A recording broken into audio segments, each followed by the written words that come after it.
दिल्ली में रहने वाली कौशल्या देवी की 2 बेटियां थी, सुकन्या और प्रिया। बड़ी बेटी सुकन्या की शादी शहर के एक रईस व्यापारी के बेटे से तय हो जाती है, तो वहीं दूसरी तरफ उसकी छोटी बहन प्रिया अपनी पसंद के लड़के अनुराग से शादी करना चाहती थी, जो कि मारुति के शोरूम में छोटी मोटी नौकरी करता था। अब घर वालों ने उन दोनों की शादी करवा दी। दोनों बहनें ब्याह कर अपने ससुराल आ गई। सुकन्या अपना बड़ा सा आलीशान घर देखकर बड़ी खुश होती है, जहां उसका आलीशान कमरा फूलों से सजी हुई सेज, महंगे उपहार, परफ्यूम की खुशबू थी। अपने अमीर आलीशान घर को देख वो बड़ी ही खुश हुई। अरे वाह, क्या कमाल का फैंटास्टिक ससुराल मिला है मुझे, मेरी तो बल्ले बल्ले है। सुकन्या अपने अमीर ससुराल को देखकर बड़ी खुश थी, तो वहीं दूसरी तरफ प्रिया का ससुराल 2 कमरों का होता है, जिसमें छोटे छोटे 2 कमरे बने हुए थे, और सुहाग रात की सेज के नाम पर उसके यहाँ केवल एक कमरे में बिस्तर लगा हुआ था, जिस पर थोड़े से फूल गिरे हुए थे। लेकिन उस रात कुछ ऐसा हुआ जिससे अगली सुबह अमीर बहू उदास होकर जगी, लेकिन गरीब बहू बड़ी खुश थी। आखिर ऐसा क्या हुआ था ससुराल में उनकी पहली रात के दिन, जिससे अमीर सुकन्या दुखी हो गई और गरीब प्रिया खुश? ये जानने के लिए हमें इस कहानी को आगे देखना होगा। शादी की अगली सुबह प्रिया अपनी बड़ी बहन को फोन लगाती है। Hello, good morning my dear didi, कैसी है आप? चलो फाइनली आपने मेरा फोन उठा ही लिया, मैं आपको सुबह से कॉल कर रही थी। हाँ प्रिया, मैं ठीक हूँ, तुम बताओ तुम कैसी हो? मैं तो ठीक हूँ, लेकिन लगता है कि जीजू के जादू में कुछ ज्यादा ही खो गई आप, जो बहन याद नहीं रही। क्या बकबक किए जा रही है सुबह सुबह? और ये बता, फोन क्यों कर लिया सुबह सुबह? अरे आप मेरी बड़ी बहन है, तो मेरा इतना तो हक बनता है ना कि मैं आपको फोन कर सकूं। एक्चुअली सच कहूँ तो मैं आपकी फर्स्ट नाइट के बारे में जानने के लिए फोन कर रही थी। तो बताओ माय डियर दीदी जी, कैसी रही आपकी शादी की पहली रात? ये बात सुनते ही उसका मुंह उतर गया। अरे दीदी बोलो भी। हेलो हेलो, हाँ मैं अब शर्माओ मत दीदी, और जो पूछ रही हो वो बताओ ना। ये तो कैसी बातें कर रही है, कोई अपनी बड़ी बहन से ये सब पूछता है क्या? एक मारूंगी फोन से खींचकर। ओहो, तो हमारी मैडम को बताने में शर्म आ रही है। कोई बात नहीं, मैं आपसे आपकी फर्स्ट नाइट की स्टोरी वहीं आकर पूछूंगी।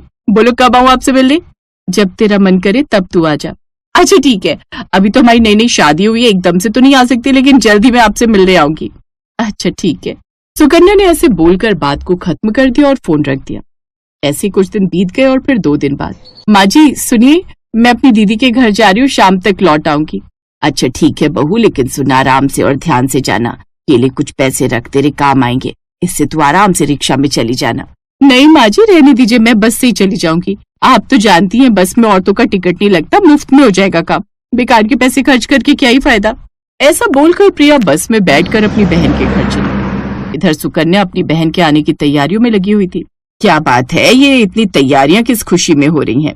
माँ जी वो आज मैंने अपनी छोटी बहन को घर बुलाया, इसलिए तैयारी कर रही थी। वो मैं ये कह रही थी कि आप उसके नाश्ते के लिए कुछ मंगवा देती। तूने बुलाया है अपनी बहन को, और वो भी बिना पूछे? तुम गरीबों की तो पैसा देखकर ही नीयत खराब हो जाती है। मैं तो बहुत ही ज्यादा परेशान हूँ बहू। अरे मुझसे बिना पूछे तूने कैसे उस खैरात खाने को बुला लिया? जा, मेरे पास नहीं है फालतू का पैसा। अपनी अमीर सास के मुंह से ये बात सुनकर उसको बड़ा बुरा लगा। फिर कुछ देर बाद प्रिया उनके घर आ गई। प्रिया को देखते ही रमोला अपने कमरे में चली गई। सुकन्या अपनी बहन के गले से लग गई। सुकन्या ने उसे बिठाया और फिर वो दोनों बातें करने लगी। वाह माय डियर सिस्टर, आपका घर कितना सुंदर और कितना बड़ा है। पता है दीदी, मेरा घर तो आपके घर से आधे से भी आधा है। अच्छा, और बता तेरी शादी के बाद की जिंदगी कैसी चल रही है? मेरी जिंदगी अच्छी चल रही है दीदी। पता है जब मेरा गृह प्रवेश हुआ तो सब बहुत ज्यादा खुश थे, और मेरी सास ने तो मुझे गृह प्रवेश पर तोहफा भी दिया। वाह मेरी बहू आ गई। बहू ये ले तेरा तोहफा। बहू तू तो थक गई होगी ना शादी की इन रस्मों में, तो तू अपने कमरे में चली जा। वैसे भी रात ज्यादा हो गई है, तो अब बाकी की रस्में हम कल करेंगे। तो फाइनली मैडम आप मेरी जिंदगी में आ ही गई। वो तो आना ही था, क्योंकि और किसी को तुम्हारी लाइफ में मैं आने ही नहीं देती, क्योंकि तुम पर सिर्फ मेरा हक है, समझे? हाँ बाबा, अच्छे से जानता हूँ। देखो प्रिया, मैं तुम्हारे लिए तोहफा लाया हूँ, ये लो। वैसे तो ये चांदी का बना है, लेकिन इसे भी मैंने अपने 1 महीने की सैलरी से बनवाया। अरे वाह, इस दिल के बने लॉकेट में तो हम दोनों की तस्वीर भी है। कितना प्यारा है ये सच में। हाँ, अब इसे हमेशा पहन कर रखना, ताकि हमेशा मैं तुम्हारे दिल के पास रहूं। अच्छा ये बताओ प्रिया कि तुम्हें और क्या क्या पसंद है? थोड़ी बहुत पसंद तो तुम्हारी जानता हूँ, लेकिन सारी नहीं। सच सच कहूँ ना तो मुझे घूमना बहुत पसंद है, मुझे परिवार का साथ पसंद है, मुझे खाना भी बहुत पसंद है, मुझे शॉपिंग पसंद है, मुझे चॉकलेट और मेकअप भी। मतलब मैंने ना दीदी उस दिन अंकित को अपने बारे में सब बता दिया। वो बड़े प्यार से मेरी बातें सुन रहे थे। हमने उस रात बहुत सारी बातें की और पता है दीदी उस रात उन्होंने मुझे एक और सरप्राइज दिया और वो सरप्राइज था शिमला हनीमून का। आपको पता है मैं 2 हफ्ते बाद उनके साथ शिमला जाऊंगी। वैसे आपके तो मजे हैं, जीजू का तो खुद का काम है। तो बताओ ना वो आपको कहाँ लेकर जा रहे हैं? आप तो बड़े लोग हो, अमेरिका, लंदन या स्विट्जरलैंड, कहाँ जा रहे हो आप? उसकी बातें सुन सुकन्या का चेहरा उतर जाता है। प्रिया छोड़ना वो सब बातें और बता क्या खाएगी? अभी कुछ नहीं। वो वैसे मैंने तो आपको सब कुछ बता दिया लेकिन आपने कुछ नहीं बताया। बताओ ना दीदी शादी की पहली रात कैसी थी आपकी? अब जब तू पूछे ही जा रही है तो सुन, मेरी शादी की रात कुछ खास नहीं थी। मायके से ससुराल आने में मुझे सुबह के 8 बज गए थे और फिर अरे पैरों में क्या दम नहीं है, जल्दी अंदर आ, मुझे तेरा गृह प्रवेश करवा कर सोने के लिए जाना है। जी आ रही हूँ माँ जी। इनको देखकर तो लग रहा है मेरे गृह प्रवेश की शायद जरा सी भी खुशी नहीं है। रमोला ने बड़े ही बेमन से सुकन्या का गृह प्रवेश करवाया लेकिन रमोला ने तो उसे बस इग्नोर कर दिया। ओह गॉड, ये शादी वादी ये सब कितना टायर्ड वाला काम होता है। इससे तो अच्छा होता कि मैं शादी नहीं करता। हैं? सो गए? ये तो बिल्कुल भी एक्साइटेड नहीं है अपनी सुहागरात को लेकर। आज तो हमारी सुहागरात है और ये सो गए। एक काम करती हूँ, इन्हें जगा देती हूँ। ऋषभ जी उठिए ना, आज आप कैसे सो सकते हैं? आज तो हमारी शादी की पहली रात है। गुस्से में ऋषभ उस पर चिल्लाता है। तो क्या करूं, बैंड बाजा लेकर नाचो क्या? सो जाओ, मैं कितना थक गया हूं पता भी है तुम्हें। सुकन्या को ऋषभ का व्यवहार बड़ा बुरा लगता है। उसने सोचा नहीं था कि शादी की पहली रात ही उसका पति उसके साथ ऐसा व्यवहार करेगा। शादी की अगली सुबह सुकन्या जल्दी उठकर अपनी पहली रसोई की रस्म करती है। अब देखना मेरे हाथों का स्वादिष्ट खाना खाकर सब कितने खुश हो जाएंगे। तभी ऋषभ तैयार होकर जिम जाने लगता है। आप अभी कहीं जा रहे हैं? खाए नहीं देता, जिम जा रहा हूँ। अमीर लोगों के दिन की शुरुआत ऐसे ही होती है, तुम गरीब लोगों की तरह थोड़ी ना जो उठते ही खाने की पड़े। सुकन्या की आंखों में आंसू आ जाते हैं। कुछ देर बाद वो घर लौटता है तो तैयार होकर ऑफिस जाने लगता है। आप आज के दिन भी ऑफिस जा रहे हैं? तो क्या करूं, यहाँ घर पर पड़ा रहूं? जा रहा हूं मैं। सुनिए, मैंने अपनी पहली रसोई का खाना बना लिया है, आप कहें तो आपको पैक करके दे दूं? नहीं, बिल्कुल भी नहीं। ऋषभ की बात सुनकर सुकन्या को बहुत ही ज्यादा दुख हुआ लेकिन उसने फिर किसी तरह खुद को संभाल लिया। जब उसने अपनी सास रमोला को अपना बना खाना खिलाना चाहा तो उसने भी उसे खाने में कोई इंटरेस्ट नहीं दिखाया। इस तरह से उसे अपने ससुराल में बोर होते हुए सुबह से शाम हो गई और शाम के वक्त वो बिल्कुल दुल्हन की तरह तैयार हुई। कुछ देर बाद ऑफिस से ऋषभ भी लौट आया। क्या हुआ, तुम ऐसे बंटन कर क्यों बैठी हुई हो? आप नहीं जानते, कल हमारी सुहागरात नहीं हो पाई थी और ना ही हम दोनों के बीच एक दूसरे को लेकर बातें हो पाई थी। मुझे अपने बारे में कुछ बताइए ना। मैं एक इंसान हूँ और कुछ। तुम इतनी बेकार की बातें क्यों करती हो? मुझे थकान हो रही है, मैं सो रहा हूँ। और ऋषभ जी ने मुझसे बात ही नहीं की। ससुराल आकर मुझे ऐसा लगने लगा जैसे मेरा इस घर में कोई मोल, कोई वैल्यू नहीं है। अभी तक शादी के 4-5 दिन होने के बाद तक भी ऋषभ जी ने मुझसे कोई बात नहीं की। अच्छा ऐसा क्या दीदी? मुझे माफ कर दो, मुझे आपसे सवाल करना ही नहीं चाहिए था। नहीं कोई बात नहीं, तू ऐसे अपने ससुराल में खुश रहना।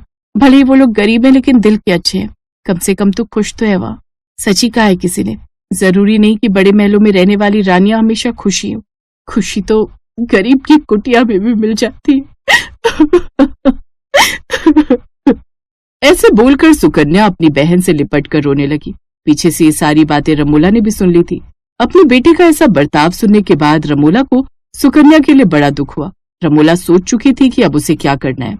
उसने अपने बेटे के घर आने के बाद उससे बात की और उसे समझाया, देख बेटा, अब सुकन्या ही तेरी पत्नी है तो तुझे उसके साथ ही खुश रहना है। अब मेरी बात सुन, मैंने तुम दोनों के लिए लंदन में हनीमून का पैकेज अरेंज किया है। तू बहू के साथ वहां चले जाना। तू दिन रात जिस लक्ष्मी को कमाने के लिए उसके पीछे भाग रहा है ना, वो कभी नहीं आएगी अगर इस घर की लक्ष्मी ही खुश नहीं होगी। ऋषभ को भी अपनी माँ की बात समझ में आ गई और उसने अपने काम से कुछ दिन की छुट्टी ले ली, जिसके बाद वो सुकन्या के साथ हनीमून के लिए लंदन चला गया और अगले कुछ दिन उसके साथ वहीं रहा। अब सुकन्या भी अपने अमीर ससुराल में बहुत खुश थी।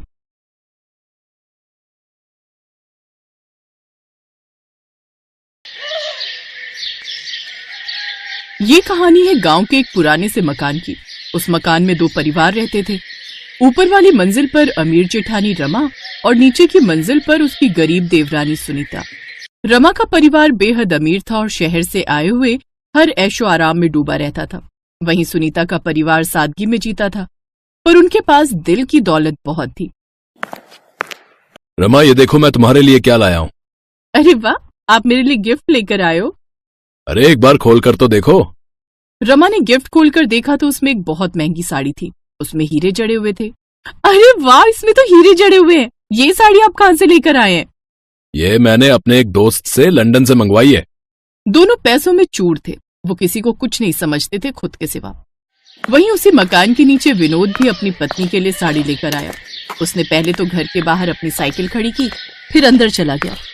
ऊपर से विक्रम और उसकी घमंडी बीवी रमा देख रही थी। देख रहे हो अपने गरीब भाई को, साइकिल से चलता है लेकिन तुम्हारी देखा देखी ये भी अपनी बीवी के लिए गिफ्ट लाता ही रहता है।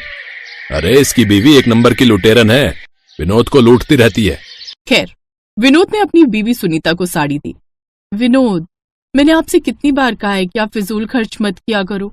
आप खुद के लिए तो कुछ लेते नहीं हो। जब भी आपको पैसे मिलते हैं आप मेरे लिए कुछ न कुछ ले आते हो। सुनीता, लोग औरतों को ज्यादा देखते हैं, आदमियों को नहीं। अब जल्दी से खाना बना दो, मुझे बहुत जोरों की भूख लगी है। बातें घुमाना तो कोई आपसे सीखे।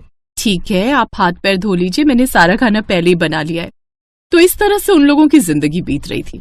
फिर एक दिन रमा के घर कुछ शहर के खास मेहमान आने वाले थे।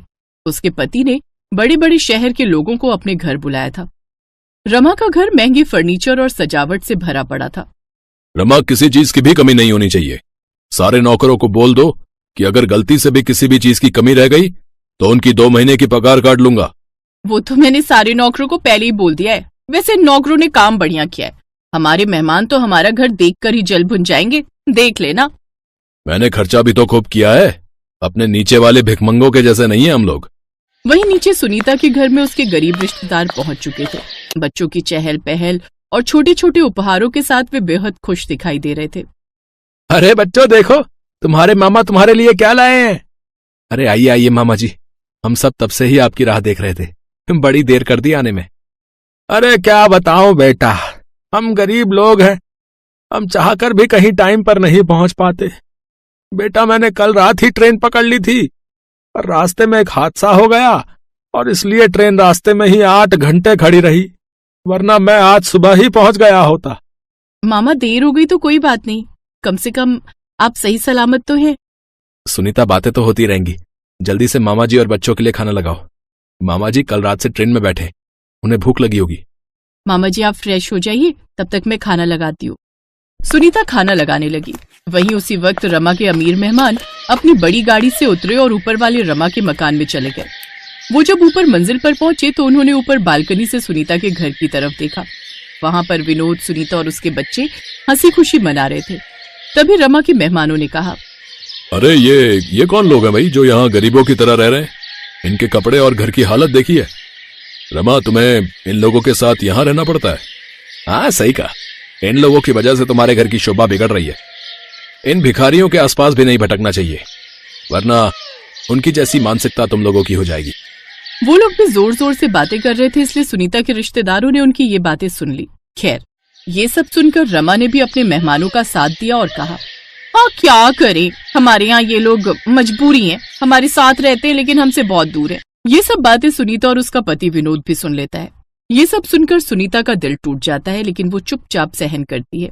उसके गरीब रिश्तेदार उसे समझाते हैं, सुनीता मत सोचो इन बातों को, बड़े लोग हमेशा छोटे लोगों का मजाक उड़ाते हैं।